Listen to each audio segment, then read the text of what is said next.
ሰበር ዜና ህወሓት በአፋር በኩል በከፈተው ተኩስ 6 አካባቢዎችን ተቆጣጠረ። ራሱን የትግራይ ሰላም ኃይል እያለ በሚጠራውና ሐራ መሬት ወይም ነፃ መሬት በሚል አፋር ላይ ራሱን አደራጅቶ ህወሓትን ለማጥፋት እየተንቀሳቀሰ በሚገኘው ቡድን ላይ የህወሓት ኃይሎች በከፈቱት ጥቃት 6 አካባቢዎችን በአንድ ቀን ውጊያ ማጽዳታቸው ታውቋል። በዚህም ወርአ፣ ኩሰበበራ፣ ዶያ፣ ገደባልአ፣ ካርማ አጋ፣ ሚልኪ የሚባሉ አካባቢዎችን የህወሓት ጦር በዚህ ሰዓት ተቆጣጥሯል። የህወሓትን እርምጃ ተከትሎ ድንጋጤው 4 ኪሎ ደርሷል። አቶ ጌታቸው ረዳም በጉዳዩ ላይ መግለጫ ሰጥተዋል። የአፋር ክልል መንግስትም ያወጣው መግለጫ አለ፣ በዝርዝር የምናቀርብላችሁ ይሆናል። በፋኖ የተማረከው ኮሎኔል ዝምታውን ሰበረ። አገዛዙ የቀረው ድሮኑ ብቻ ነው። በሱም ቢሆን አፍኖ የሚያስቀረው የህዝብ ጥያቄ ሊኖር አይችልም ሲል በዘመቻ አባናደው የተማረከው በሰሜን ምስራቅ እዝ የ12ኛ ክፍለ ጦር ምክትል አዛዡ ኮሎኔል ዘሪሁን ማሙዬ ተናግሯል። በዝርዝር ትሰሙታላችሁም። የብልጽግናው አገዛዝ በአዲስ አበባ ዙሪያ የሪፐብሊካን ጋርድን አሰማርቼ እየተዋጋሁ ነው ሲል ገለጸ። የነጻነት ጦሩ ደግሞ በተለያዩ ስፍራዎች አመራሮችን ጭምር ገደልኩ ሲል አሳውቋል። ዝርዝሩ ተዘጋጅቷል፣ ሰሙታላችሁም። በኢትዮጵያና በሱዳን ድንበር ዙሪያ በምትገኘው መተማ ዮሐንስ ወረዳ ላይ በተደረገው ውጊያ 27 ያገዛዙ ወታደሮች ሲገደሉ ከ35 በላይ የሚሆኑት መቁሰላቸው ታወቀ። ውጊያው የጦር ጠበብት በሆኑ የፋኖ አዋጊዎች የተመራ ሲሆን ከ3 ሰዓት በላይ ባልዘለቀ ጊዜ ነው በአገዛዙ ኃይል ላይ ከባድ የሆነ መብረቃዊ ጉዳት የደረሰው ተብሏል። በዝርዝር ትሰሙታላችሁ። ሰላም ጤና ይስጥልን። በመላው የዓለም ክፍል የምትገኙ ክቡራትና ክቡራን የኢትዮስ ሚዲያ ቤተሰቦች እንደምን ቆያችሁ? እነሆ ከተለያዩ ታማኝ መረጃ ምንጮች የደረሱንን አዳዲስ መረጃዎች ይዘን ቀርበናል። ለቻናላችን ብዙዎቻችሁ አዲስ እንደሆናችሁ እናውቃለን። ስለዚህ ቻናሉን እንዲያድግና የበለጠ ተደራሽነታችን እንዲሰፋ ሰብስክራይብ፣ ላይክ እና ሼር ማድረጋችሁን ቀጥሉ እንላለን። በቀጥታ ወደ መረጃው አለፍን። እስከ መጨረሻው ተከታተሉን። ህወሓት በአፋር በኩል በከፈተው የማጥቃት እርምጃ 6 አካባቢዎችን ተቆጣጠረ። በፌዴራል መንግስቱና በነጌታቸው ረዳ በሚደገፈው የትግራይ ሰላም ኃይል ወይም ቲፒኤፍ እየተባለ በሚጠራው ኃይል ላይ ህወሓት ጥቃት ከፍቷል። በዚህ ጥቃትም በአንድ ምሽት ብቻ ህወሓት 6 አካባቢዎችን የተቆጣጠረ ሲሆን ወርአ፣ ኩሰበበራ፣ ዶያ፣ ገደባልአ፣ ካርማ አጋ፣ ሚልኪ የሚባሉ አካባቢዎችን መቆጣጠር ችሏል። ቶንሳ በተባለ ሌላ አካባቢ በከባድ መሳሪያ የታገዘ ውጊያ እየተደረገ እንዳለ የደረሰን መረጃ ያመለክታል። የህወሓትን እርምጃ ተከትሎ 4 ኪሎም ድንጋጤ መፈጠሩን የተነገረው አቶ ጌታቸው ረዳም መግለጫ ሰጥተዋል። አቶ ጌታቸው በመግለጫቸው ኋላ ቀር የሆነው የህወሓት ቡድን የፕሪቶሪያ ስምምነትን ለማፍረስ የተለያዩ ትንኮሳዎችን ሞክሯል፣ ነገር ግን የፌዴራል መንግስቱ ታግሷል በማለት ጀምረዋል። አሁንም የፌዴራል መንግስትን ወደ ግጭት ለመጎተት በአፋር ትንኮሳ ፈጽሞብናል። ይህ የኤርትራን አጀንዳ ለማስፈጸም የሚደረግ እንቅስቃሴ ነው። ለዚህ ዋና ተጠያቂዎቹ ፍስሐ ማንጁስና ዮሐንስ ናቸው። ይህ እንቅስቃሴ ለህዝቡ ስቃይ ለማምጣትና ህዝቡን ለመጨፍጨፍ የሚደረግ የክህደት እንቅስቃሴ ነው፣ ይቆም ሲሉ አቶ ጌታቸው ረዳ በድንጋጤ መግለጫ ሰጥተዋል። ፊልድ ማርሻል ብርሃኑ ጁላ ከሰሞኑ ህወሓት ካልተነቀለና ካልጠፋ ኢትዮጵያ ሰላም አታገኝም እያሉ ሲናገሩ መሰንበታቸው ይታወሳል። ከፌዴራል መንግስቱ ጋር በስምምነት መኖር እንደማይቻል ያመኑት የህወሓት ኃይሎችም ኃይላቸውን ሲያሰለጥኑና ሲያደራጁ ከቆዩ በኋላ ጥቃታቸውን ከፍተዋል። በሌላ መረጃም በኢትዮ ሱዳን ድንበር አካባቢና በጎጃም ቀጠና የተለያዩ ስፍራዎች በርካቶች የተገደሉበት ውጊያ መደረጉ ተነገረ። የፋኖ ኃይሎች ተቆጣጠርናቸው ባሏቸው አካባቢዎች ህዝባዊ አስተዳደር እያዋቀርን ነው ይላሉ። ምርኮኛ እንደሆኑ የተገለጹ ወታደራዊ አዛዥ ደግሞ በድሮን የሚዳፈንም የሚፈታም የህዝብ ጥያቄ የለም ሲሉ ተሰምተዋል። ያገዛዙ ሹማምንት አሁን ላይ በአማራ ክልል የተፈጠረውን ቀውስ መነሻው ያትግደሉን አታፈናቅሉን እንቅስቃሴ ወደ ጦር መሳሪያ ማደግ እንደሆነ ያጡታል ተብሎ ባይጠበቅም ከቅርብ ጊዜ ወዲህ ግን የባዳና የባንዳ እያሉ ሲገልጹት መስማት የተለመደ ነው። እነዚህ ሹማምንት የቀረበውን የክልሉን ፖለቲካዊ ጥያቄ ፖለቲካዊ ምላሽ ለመስጠት ከመጣር ይልቅ ሜካናይዝድ ኃይላቸውን ጨምሮ በርካታ ሰራዊታቸውን የአየር ኃይላቸውን ባህር ኃይላቸውን ሳይቀር አሰማርተው በኢትዮጵያውያን ሞት ስልጣናቸው ላይ ቀጥለዋል። 2 ዓመት ተኩል አካባቢ ጊዜን ያስቆጠረው ጦርነት መሻሻል ሳይሆን አሁን መባባስ ውስጥ ነው ያለው። በቅርቡ በሰሜን ወሎ ዞን በተደረገ ውጊያም የፋኖ ኃይሎች ማረኳቸው እንደሆነ ገልጸው ያስተዋወቋቸው ወታደራዊ አዛዥም የላካቸውን አገዛዝ ዓላማ ሲያወግዙ ይሰማሉ። ህዝብን ለማጥፋት ካላሰብክ በቀር ድሮን በራስህ ዜጋ ላይ በማሰማራት የሚጠፋም የሚፈታም ህዝባዊ ጥያቄ የለም በማለት የብልጽግናው ሹማምንት ግን ሽፍታ ነው ሲሉ ካናናቆት ኃይል ጋር ከሀገሪቱ የድንበር አካባቢ እስከ አርሶ አደሩ ቀዬ ድረስ እየተዋጉ ቀጥለዋል። ከሰሞኑ በኢትዮ ሱዳን ድንበር ቀጠና የተደረገውም አንዱ ማሳያ ይሆናል። በመተማ ዮሐንስ የተደረገው ውጊያም ማሰሮ ደንብ ተብሎ ከሚጠራው አካባቢ ከተንቀሳቀሰ የመንግስት ሰራዊት ጋር የተከናወነ ሲሆን ታጉር ተብሎ በሚጠራ የድንበር አካባቢ የተፈጸመ ስለመሆኑም ታውቋል።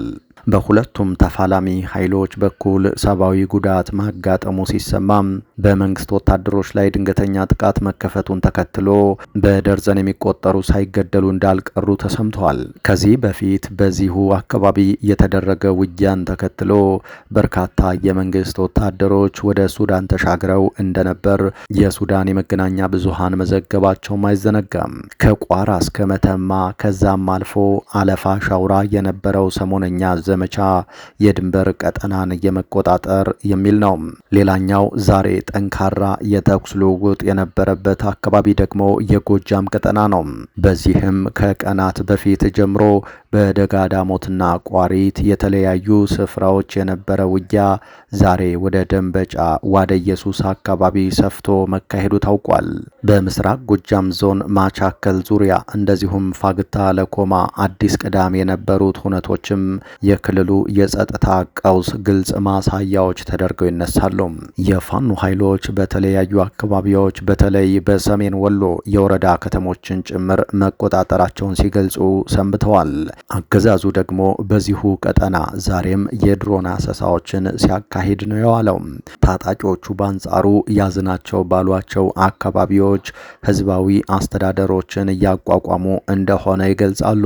ከማህበረሰቡ የተውጣጡ አካባቢያዊ አስተዳደሮችን በማህበረሰቡ ምርጫ መመስረታቸውን በማንሳት በሌላ መረጃ የብልጽግናው አገዛዝ በአዲስ አበባ ዙሪያ የሪፐብሊካን ጋርድን አሰማርቼ እየተዋጋሁ ነው ሲል አሳወቀም። የነጻነት ጦሩ ደግሞ በተለያዩ ስፍራዎች አመራሮችን ጨምሮ ገደልኩ ሲል ገልጿል። በኦሮሚያ ክልል የሚደረገው ዓመታትን የተሻገረ ውጊያ አገዛዙ ሊደብቀው ብዙ የጣረለት ቢሆንም የራሱን አመራሮች ጭምር እየበላ የቀጠለ ነው። ግን የሆነው ባለፉት ተከታታይ ወራት በተለይ ከአዲስ አበባ ዙሪያ ባሉ የክልሉ ዞኖች የዞንና የወረዳ አመራሮች ሲገደሉ ሞታቸው እንኳን እንዳይነገርላቸው እየተደረገ ነው የቀጠለው። ከሰሞኑ እንኳን በኦሮሚያ ክልል ሰሜን ሸዋ ዞን ያያ ጉለሌ ወረዳ የብልጽግና ፓርቲ የፖለቲካ አደረጃጀት ዘርፍ ኃላፊን ጨምሮ በርካታ የአካባቢው አመራሮች፣ የጸጥታ ሰቦችና የመከላከያ ሰራዊት አባላት መገደላቸው ይታወቃል። ከ6 ዓመታት በላይ በኦሮሚያ ክልል የተዋጉ ያገዛዙ ሰቦች ግን ለሶስተኛ ጊዜ ከኦሮሞ ነጻነት ሰራዊት ጋር እናደርገዋለን ያሉትን ድርድር ጉዳይ ፍቀው እጅ ስጡ ላይ ሰንብተዋል። ግን በአዲስ አበባ ዙሪያ ለዛውም ሪፐብሊካን ጋርድን አሰማርተን እየተዋጋን ነው ይላሉ። እንደ መከላከያ ሰራዊቱ መግለጫ ከሆነ ከአዲስ አበባ በ100 ኪሎ ሜትር ራዲየስ ውስጥ ጭምር የሪፐብሊካኑ ጥበቃ ኃይል ክፍለ ጦር በማሰማራት ውጊያ አድርጓል። በተለይም ያያ ጉለሌ ላይ የኦሮሞ ነጻነት ጦር የቡድን የሻምበል አመራር የነበረ ጃል ፎሮምሳን ጨምሮ 16 የኦሮሞ ነጻነት ጦር ቡድን አባላትን ደመሰስንም ይላል። ትጥቅ፣ ክላሽ፣ የክላሽ ጥይት፣ ሽጉጥ፣ ቦምብ፣ የብሬን ጥይት ጭምር መማረኩንም ያክላል። ከዋና ከተማዋ በ100 ኪሎ ሜትሮች ርቀት ላይ ቀርቶ በ100 ኪሎ ሜትር ራዲየስ ውስጥ ተተኳሽ ማረኩ፣ ወጣትም ደመሰስኩ የሚል አገዛዝ ለ7 ዓመታት የቀጠለባት የኢትዮጵያ መሪዎች ደግሞ ሰላም ያጣችሁት ጭንቅላታችሁ ውስጥ እንጂ ሰላም ናችሁ እያሉ ናቸው። የኦሮሞ ነጻነት ጦር ደግሞ በክልሉ አመራሮች ጭምር እየተገደሉበት ያለን ውጊያ ያከናወነ ስለመሆኑ ይገልጻል። በቄለም ወለጋ ሀሮ ሲቦ ወረዳ አንድ የፖሊስ አዛዥ መገደላቸውን በማሳያነት አንስቷል። ከዚህ ባሻገር ትናንት በምስራቅ ወለጋ ዞን ሳፍሲጋ ወረዳ የቦሎ ከተማ አስተዳደር ውስጥ የሚገኝ ወታደራዊ ካምፕ ላይ በፈጸመው ጥቃት በርካቶችን ስለመግደሉ አትቷል። በሌላ መረጃ በኢትዮጵያና በሱዳን ድንበር ዙሪያ በምትገኘው መተማ ዮሐንስ ወረዳ ላይ በተደረገው ውጊያ 27 ያገዛዙ ወታደሮች ሲገደሉ ከ35 በላይ የሚሆኑት መቁሰላቸው ታወቀ። ውጊያው የጦር ጠበብት በሆኑ የፋኖ አዋጊዎች የተመራ ሲሆን ከ3 ሰዓት በላይ ባልዘለቀ ሰዓት ነው በአገዛዙ ሰራዊት ላይ ከባድ የሆነ የሰብአዊና ቁሳዊ ውድመት ማድረስ የተቻለው ተብሏል። በሰሜን አማራ ቀጠና መነሻውን ከማሰሮ ደንቢያ አድርጎ በኢትዮጵያና በሱዳን ድንበር ዙሪያ ወደምትገኘው መተማ ዮሐንስ ወረዳ እየተንቀሳቀሰ የነበረው ያገዛዙ ሰራዊት ድንገታዊ ጥቃት በፋኖ ተከፍቶበት ከባድ የሆነ ሰብአዊና ቁሳዊ ውድመት መከናነቡን የሚዲያችን ምንጮች ማረጋገጥ ችለዋል። ውጊያው የተካሄደው በመተማ ዮሐንስ ወረዳ ልዩ ስሙ ታጉር ተብሎ በሚጠራው አካባቢ ላይ ሲሆን በዚህም 27 ያገዛዙ ወታደሮች ሲገደሉ ከ35 በላይ የሚሆኑት መቁሰላቸውን ከአፋባሃ በላይ ዘለቀ እዝ ህዝብ ግንኙነት መምሪያ የተገኘው መረጃ ያመለክታል። ትናንት ጥቅምት 25 2018 ዓ.ም ከቀኑ 9 ሰዓት ጀምሮ ለ3 ሰዓታት በዘለቀው ውጊያ የፋኖ የጦር አቅም እምርታዊ እድገት የታየበትና በአንጻሩ ደግሞ ያገዛዙ ጦር ከከባድ ሜካናይዝድ መሳሪያ ጀምሮ እስከ አየር ኃይል ታጥቆ ነገር ግን ራሱን መከላከል እንኳን የማይችልበት ደረጃ መድረሱ በጉልህ የታየበት ነው ተብሏል። በኢትዮጵያና በሱዳን ድንበር በቅርብ ርቀት በምትገኘው መተማ ዮሐንስ ቀጠና ልዩ ቦታው ታጉር ላይ በተደረገው ውጊያ ሙትና ቁስለኛ ከሆኑ ያገዛዙ ጦር ወታደሮች በተጨማሪ በርካታ የነፍስ ወከፍ ክላሽንኮቭ መሳሪያዎች ከነ ተተኳሾቻቸው በፋኖ መማረካቸውን ለማረጋገጥ ተችሏል። በውጊያው በአማራ ፋኖ ብሔራዊ ኃይል ሰሜን አማራ ቀጠና በላይ ዘለቀ እዝ መይሰው ካሳ ኮር አጣናዋሴ ክፍለ ጦር ስር ከሚገኘው በአባዬ ብርጌድና ከደጃዝማች ኮር አርበኞች ክፍለ ጦር ስር ከሚገኘው በላይ ዘለቀ ብርጌድ የተውጣጡ ጥምር የፋኖ ኃይሎች ናቸው መብረቃዊውን እርምጃ በመውሰድ ድሉን የተጎናጸፉት ሲል እዙ አስታውቋል። የተወደዳችሁ የኢትዮስ ሚዲያ ቤተሰቦች ለዚህ ሰዓት ያዝናቸው አዳዲስ መረጃዎች እነዚህ ነበሩ። ከቆይታ በኋላ በሌሎች መረጃዎች ድጋሜ እንገናኛለን። እስከዛው በያላችሁበት ሰላም ጊዜ ተመኘን።